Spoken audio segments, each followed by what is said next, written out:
बिस्मिल्लाहिर्रहमानिर्रहीम अल्लाहुम्मा सल्ली अला मुहम्मदिन कमा तुहिब्बु व तर्दलाहु।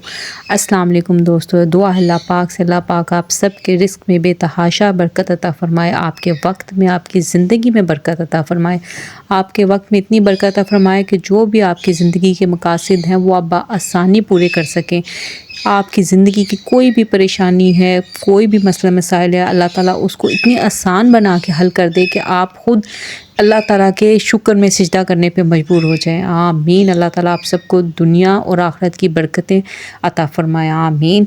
आज की जो रेसिपी मैं आपसे शेयर कर रही हूँ ना, ये जो मैंने रमज़ान सीरीज़ शुरू की है, ये एपिसोड जो 2 था उसका पार्ट 2 है, क्योंकि ये वही मटेरियल से मैं बनाऊंगी। ये लो बजट रेसिपीज़ हैं। अगर आपने पार्ट 1 नहीं देखा है तो मैं इसका लिंक डिस्क्रिप्शन में दे दूँगी, आप वो जाके देखें। उसमें मैंने आपको वेज ग्रीन नगेट्स बताए हैं, कटलेट्स बताए हैं, कबाब बताए, वेज गोला कबाब बताए हैं और चीज़ बॉल बताए हैं, जिसमें चिकन और गोश्त का हमने बिल्कुल भी इस्तेमाल नहीं किया है, जो बहुत ही लो बजट है और बनाने में बहुत ही आसान है। आप उसको फ्रीज़ भी कर सकते हैं, बहुत आसानी से ये फ्रीज़ होने के बाद फ्राई भी हो जाते हैं। इसको आप इजीली कर सकते हैं, कोई इसमें मसला नहीं होगा। कोई ये आलू के कबाब या आलू की कोई भी बनी चीज़ पानी बिल्कुल भी नहीं छोड़ेगी। अच्छा, अब ये आपने जो अगर आप पार्ट 1 आप देखेंगे, उसमें मैंने ये बताया है कि ये आलूओं से मैंने किस तरह से मिक्सचर तैयार किया था। आप वो वहाँ जाके मैं लिंक दूँगी, आप वो जाके देख लेंगे। अब ये देखें, ये थोड़ा सा मैंने दो किस्म के मैंने बनाया था आलू का मिक्सचर, वो दोनों को मैंने मिक्स कर लिया। अब मैं इसमें चीज़ ऐड कर रही हूँ, क्योंकि मैंने अब इसको चीज़ का फ्लेवर देना है। अब ये देखें, ये तकरीबन 1 कप से थोड़ी सी कम है ये चीज़, इसको मैंने कश कर लिया था। अगर आपके पास चीज़ स्लाइस है तो उसे भी आप तोड़ के डाल सकते हैं। अगर आपके पास चीज़ का ब्लॉक जैसे मिलता है आम, उसमें या किलो के हिसाब से आप लेते हैं, जैसे भी आप लेते हैं उसको आप कश कर लें, वो इसमें आप ऐड कर लें। मोज़रेला और चेडर दोनों में से कोई एक या दोनों आप यूज़ कर सकते हैं। अब ये जो हमने ग्रीन मटीरियल बनाया था, जो हमने green nugget veg green nuggets में ऐड किया था, वो भी मैंने इसमें ऐड कर लिया है। हमने कोई भी चीज़ अपनी ज़ाया नहीं करनी, हमने जो भी हमारी बची हुई चीज़ें हैं वो भी हम इसमें ऐड कर लेंगे। आप देखेंगे कि इससे हम कितने अच्छे फ्राई सैंडविच बनाएंगे, जो बहुत ही आसानी से बहुत ही मज़ेदार बनते हैं। और हम इसी से हम कटलेट्स भी बनाएंगे चीज़ वाले, जो बहुत ही ज़बरदस्त लगते हैं, जो बहुत ही शौक़ से बच्चे भी खाते हैं, बड़े भी खाते हैं, और उसकी सेल भी बहुत अच्छी है। और ये धनिया पुदीना थोड़ा सा था, वो भी मैंने इसमें डाल दिया और इसको हम अच्छे से मिक्स कर देंगे। ये हमारा एक अच्छा सा मिक्सचर हमारा तैयार हो गया। देखिए, जो एक होम शेफ़ होता है ना, वो कभी भी एक ही, देखिए आप मेन्यू में देखेंगे तो वेज की बनी हुई तकरीबन 10 चीज़ें आपको मिलेंगी, लेकिन वो एक ही मटेरियल से तैयार होती हैं। उसको थोड़ा थोड़ा सा मसाले को, चीज़ों को ट्विस्ट देते हैं और फिर उसी से हम तैयार कर लेते हैं, जिससे हमारा मेन्यू कार्ड भी बहुत अच्छा सा तैयार हो जाता है और हमारी चीज़ें भी। अब ये देखिए, मैंने एक ब्रेड का स्लाइस दी है, और आप स्लाइस इसको जो होते हैं सैंडविच ब्रेड का स्लाइस भी ले सकते हैं, सिंपल स्लाइस भी ले सकते हैं, ये आपकी अपनी मर्ज़ी है। अब आपने इसको देखो, इस मिक्सचर पे आपने इस तरह से लगा लेना है ब्रेड के ऊपर। इसी तरह से मैं सब पे लगा लूँगी, जितने भी आपको चाहिए उतने आप तैयार करनी। अभी देखिए, हमारा मिक्सचर अभी बाकी है। आपने इसकी बहुत प्रेस कर करके आपने इसको अच्छी तरह से इसको लगाना है कि ये खुले नहीं, ठीक है। आपने इसको नाइफ़ की मदद से, जो होती है ना जैम वगैरह की जिससे लगाते हैं, वो वाली नाइफ़ ले लें आप। कोई भी नाइफ़ या चम्मच जो होता है टीस्पून, उससे भी आप प्रेस कर करके इसको लगाएंगे तो ईजी लग जाएगी। ब्रेड के कोई किनारे वगैरह हमें काटने की ज़रूरत नहीं है, आपने भी नहीं काटने, क्योंकि इससे थोड़ी सी ना मजबूती आ जाती है, थोड़ी सी पकड़ आ जाती है ब्रेड में, क्योंकि वो थोड़ा से हार्ड होते हैं आम ब्रेड की निस्बत, तो उससे थोड़ी सी ना मजबूती आ जाएगी, आपको कटिंग करने में और इसको फ्राई करने में आसानी रहेगी। अब ये देखें, आप इसकी ना कोई भी शेप दे सकते हैं, आप ट्रायंगल भी दे सकते हैं, आप लंबाई में भी काट सकते हैं, आप स्क्वायर भी दे सकते हैं, ये आपकी मर्ज़ी है। आप जिस तरह से भी देना चाहें, मेथड एक ही है, तरीका एक ही कार होगा सारा।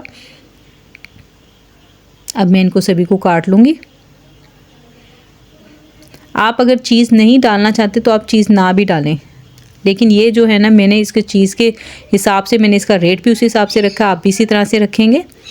अब ये जो देखें, एक स्लाइस में तो हमारे हो रहे हैं 4 पीस और एक में से हमारे हो रहे हैं 3 पीस, तो आपने रेट का भी इसी तरह से फ़र्क रखना है। जैसे कि मैं ये जो एक पीस है ना, ये मैं 40 रुपीज़ का सेल करूँगी, जो लंबाई वाला है, और ये जो हमारे छोटा वाला पीस है ये मैं 30 का सेल करूँगी। मैं आपको प्राइसेस वगैरह भी इसलिए बता रही हूँ कि जिस तरह से मैं सेल कर रही हूँ, लेकिन आपने अपने एरिया के हिसाब से प्राइस वगैरह एडजस्ट करने, क्योंकि हर एरिया का अपना हिसाब होता है, तो आपने उस हिसाब से करना है। इसमें देखिए, हमारे कोई ज़्यादा लागत नहीं आई है, हमारे ज़्यादा पैसे नहीं लगे, लेकिन हमारी जो सेल है ना, से बहुत ज़्यादा अच्छी हो जाती है। अब आप रमज़ान में भी इसको बना के अपने बच्चों के लिए, बड़ों के लिए बना सकते हैं और बहुत झटपट बन जाते हैं। आप मटीरियल तैयार रखें और उसे आपने जब मर्ज़ी बना सकते हैं। अब ये मैंने मैदे की और कॉर्नफ्लोर की स्लेरी भी बना के रख लिया है। इससे चाहे तो आप खाली कॉर्नफ्लोर की भी बना सकते हैं, आप चाहें तो खाली मैदे की भी बना सकते हैं। ये पिछली वीडियो में आप देखेंगे, इसको आसानी से, बहुत आसान है इसको बनाना, कोई मुश्किल नहीं। आप सिंपल भी बना सकते हैं, आप चाहें तो इसमें थोड़ी सी नमक और थोड़ी सी काली मिर्च भी ऐड कर सकते हैं। अब ये देखें, मैंने इसको एक पीस को लिया, इसमें मैदे में कोट किया और उसके बाद मैं इसको ब्रेड क्रम्स में ऐड कर लूँगी। इसको हाथ सिर्फ इसलिए नहीं लगाते हैं क्योंकि अगर हम हाथ से लगाएंगे ना तो जहाँ हमारी उंगलियाँ लगेंगी ना वहाँ से ये सारी जो है ना कोटिंग जो है ना स्लेरी की, ये मैदे की जो हमने पेस्ट बनाई है, ये सभी उतर जाएगी। बस ये मकसद होता है। बाद में आप इसको देखें, मैंने अभी भी इसको जब मैंने ब्रेड क्रम्स में डाला है तो उसके बाद मैंने पहले कांटे की मदद से इसके ऊपर सारे ब्रेड क्रम्स लगाए हैं, उसके बाद मैं हाथों से प्रेस कर रही हूँ। ये देखिए, ये देखेंगे हमारे जो एक ना मोटा सा थिक सा हमारा जो है ना ये एक सैंडविच सा ना तैयार हो गया। देखें कितना खूबसूरत लग रहा है और ये बिल्कुल भी नहीं खुलेगा। देखें हमने अभी सिंगल ही कोटिंग की है, यानी कि मेरा मतलब है कि जो हमने ये मिक्सचर लगाया हुआ है ब्रेड पे, इस पर हमने कुछ भी अप्लाई नहीं किया, लेकिन ये ऐसे ही बहुत मज़े के लगते हैं और इसको बनाना बहुत ही नहायत ही आसान है। आप चाहें तो मिक्सचर को अब इसको फ्रीज़ भी कर सकते हैं। देखें जैसे हमने कोटिंग कर ली है ना सारी, इसी तरीके से आप सभी को लगाएं। थोड़ी देर के लिए आप इसको फ्रीज़र में रखें। देखें जिस प्लेट में आप बना कर रख रहे हैं या किसी भी आप ट्रे में बना के रखें, इसको थोड़ी जिप लॉक बैग में डालने से पहले, ये मैं आप छोटी सी आपको टिप दे रही हूँ क्योंकि कुछ हमारी बहनों के होता है बाद में कहते हैं ये जुड़ गए आपस में, बस वो। और बाज़ दफ़ा ऐसे अगर आप कंटेनर में डाल के रखना चाहें तो उसमें भी आप एक बटर पेपर लगाएंगे, नीचे ये रखेंगे, फिर बटर पेपर लगाएंगे, तो उसमें आपको फिर आप डायरेक्ट ऐसे रख सकते हैं। आपको पहले से फ्रीज़र में रखने की थोड़ी देर के लिए ज़रूरत नहीं पड़ेगी। लेकिन कंटेनर का ये हिसाब होता है, आप फ्रिज में अगर आपने बहुत सारी चीज़ें बनाकर रखनी है तो आप कितने सारे कंटेनर फ्रिज में रखेंगे, वो बहुत ज़्यादा जगह ले लेते हैं। अगर आपका फ्रीज़र बहुत ज़्यादा बड़ा है तो फिर तो आप कर सकते हैं, लेकिन अगर आप चाहते हैं कि आपकी कम जगह में आपका ये सारा काम हो जाए तो फिर आप यही करें कि आप इसको जिप लॉक बैग में डाल के रखें, वो कम जगह लेता है। ठीक है, ये देखें अब हमने सारे पीसों को मैं इस तरह से कर लूँगी और ये हमारे बहुत अच्छे से सैंडविच तैयार हो जाएंगे। रमज़ान के हवाले से ये बहुत ही बेस्ट रेसिपी है जो बहुत झटपट बन जाती है और बहुत ही लो बजट है। मैं इंशाल्लाह आपको आगे रमज़ान के हवाले से ऐसी चीप रेसिपीज़ दूँगी जो बहुत कम बजट में बनती हैं और जिनकी सेल बहुत ज़्यादा है। मैं आपको जो कल की रेसिपी आपने बिल्कुल भी मिस नहीं करनी है, मैं आपको ऐसी रेसिपी बताऊंगी जिसमें आपकी मेहनत बहुत कम है, जिसमें आपको ना ही कोई मैदा घोलना पड़ेगा, ना ही आपको कुछ करना पड़ेगा और बहुत आसानी से आप एक ऐसी चीज़ बना लेंगे जो आपके बच्चे बहुत शौक़ से खाएंगे। और आप रमज़ान में अगर सेल करती हैं ना मेरी बहनें, तो उनके लिए तो बहुत ही बेस्ट है। अब ये देखें, मैंने इसको लगाने के बाद थोड़ा थोड़ा सा आपने इसको प्रेस ज़रूर करना है क्योंकि जो हमने ब्रेड क्रम्स लगाए हैं वो अच्छे से इस पर चिपक जाएँ। मैंने ये आपको 2-3 बनाकर दिखा दिए हैं ताकि आप अच्छे से देख लें। आपने इसकी जो है ना फिनिशिंग के लिए आपने इसको साइडों से अच्छी तरह से प्रेस वगैरह कर लें आप, ताकि ये अच्छे से इसकी जो एक शेप है ना वो मेंटेन रहे। देखिए कोई भी चीज़ तभी आप सेल में आपको फ़ायदा देती है जिसको आप मेहनत से बनाते हैं, थोड़ा सा टाइम आपको लगाना पड़ता है और जिसकी लुक खूबसूरत हो। ये देखें कि देखने में भी ये कितने अच्छे हो गए हैं। ये पतले पतले से नहीं रहे क्योंकि स्लेरी जो हम ना थोड़ी सी थिक इसलिए बनाते हैं ताकि जब हम इसको करें तो ये बहुत अच्छी सी ना इसकी कोटिंग हो जाए। अगर आप पतली बनाएंगे ना तो ब्रेड क्रम्स लगाएंगे तो ब्रेड क्रम्स भी उसके ऊपर अच्छे से कोट नहीं होंगे और ना ही वो अच्छे से चिपकेगी और फिर बाद में आप जब फ्राई करेंगे तो खुल जाएंगे। ये देखें हमारे कितने सारे से जो है ना फ्राई सैंडविच हमारे तैयार हो गए हैं। ये देखें मुख्तलिफ शेप के हैं। ये देखें इसको हम रेडी हो गया। अब हम हमारे ये अच्छा, अब ये जो हमारा मिक्सर दूसरा बचा था ना, इसको हमने ये करना है कि हम इसके बना लेंगे कटलेट्स। बहुत ही आसान चीज़ी कटलेट्स हमारे बनेंगे। हमारी देखिए मटेरियल हमारा वही है। इसमें बस अब मैं थोड़ी सी ना ½ टीस्पून के करीब ना ऑरिगेनो में ऐड कर दूँगी ताकि इसका फ्लेवर थोड़ा सा और ज़्यादा निकल कर आए। इसको भी अच्छे से आप मिक्स कर लें। अच्छा, अब मैं यहाँ पर आपको बताना चाहूँगी, अगर आप एक चीज़ बनाना चाहते हैं ना तो आप सिंपल आलू लें और आलूओं में नमक मिर्च डालें, जो भी मसाले, कुटी मिर्च डालें, काली मिर्च डालें, धनिया पुदीना, थोड़ी सी प्याज आपने बस पानी निचोड़ के डालनी है हमेशा, क्योंकि मेरी बहनों के कमेंट्स आए थे कि उन्होंने कहा था कि हम जब भी बनाते हैं तो हमारा जो मटेरियल है ना आपके हाथों से नहीं चिपक रहा। हम जब भी बनाते हैं आलू कोई चीज़ तो हाथों से चिपकती है। वो उसके रीज़न ये होती है कि आपने आलूओं को ना बहुत ज़्यादा कुक कर लिया होता है। जब आलू ओवर कुक होंगे ना तो वो हाथों से चिपकेंगे। ठीक है, ये मैंने आपको ये पार्ट 1 में पूरी डिटेल से बताया है कि किस तरह से आपने आलू बॉयल करने, मैं किस तरह से करती हूँ। आपने कभी भी आलू को ना 100% बॉयल नहीं करना होता, फिर आपके बिल्कुल भी सही नहीं बनते। अब आप देख रहे होंगे कि मेरे हाथों पे ये बिल्कुल भी नहीं लग रहा है। ईज़िली मैं इसको जो मर्ज़ी शेप चाहूँ दे सकती हूँ, कोई इतना मसला नहीं है इसका। आपने दो चीज़ों का ख्याल रखना है, एक तो आपने आलूओं को ओवर कुक नहीं करना, दूसरा आपने अगर धनिया पुदीना इसमें डाल रहे हैं तो उसको अच्छे से आपने ड्राई करने के बाद, यानी कि धोने के बाद उसको थोड़ी देर आप स्टेनर में रख दें। अगर उस पर थोड़ा सा बहुत भी पानी हो तो आप उसको टिश्यू से या जो किचन टॉवल होता है उससे पानी को खुश्क कर लें, उसके बाद आपने इसमें ऐड करना है। और अगर आप प्याज डालेंगे ना तो प्याज का भी आपने अच्छे से पानी निचोड़ कर फिर डालना है। ये 2-3 बातें होती हैं जिसकी वजह से आपके आलू के कबाब सही नहीं बनते। कोई भी आप आलू के मटेरियल से कोई भी चीज़ बनाते हैं तो वो सही नहीं बनती है। देखिए हमारे ये कटलक हमारे तैयार हो गए हैं। अब इसको भी हम इसी तरह से कोटिंग करेंगे। इस पॉइंट पे आकर अगर आपने इसको फ्रीज़ करना है तो आप इनको फ्रीज़ भी कर सकते हैं।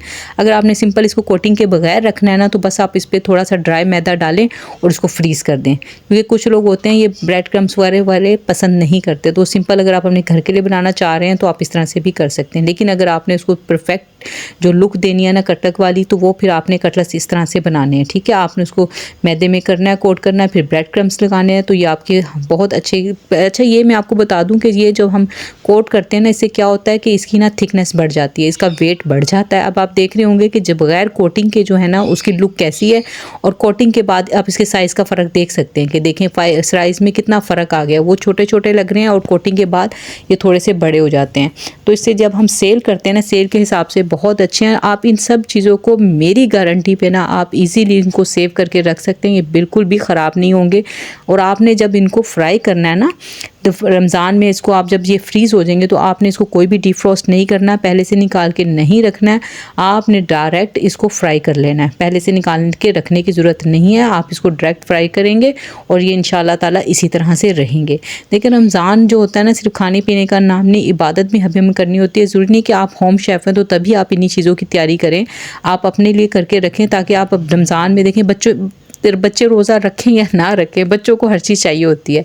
और कुछ घरों में माशाल्लाह से बच्चे भी पूरे रोज़े रखते हैं।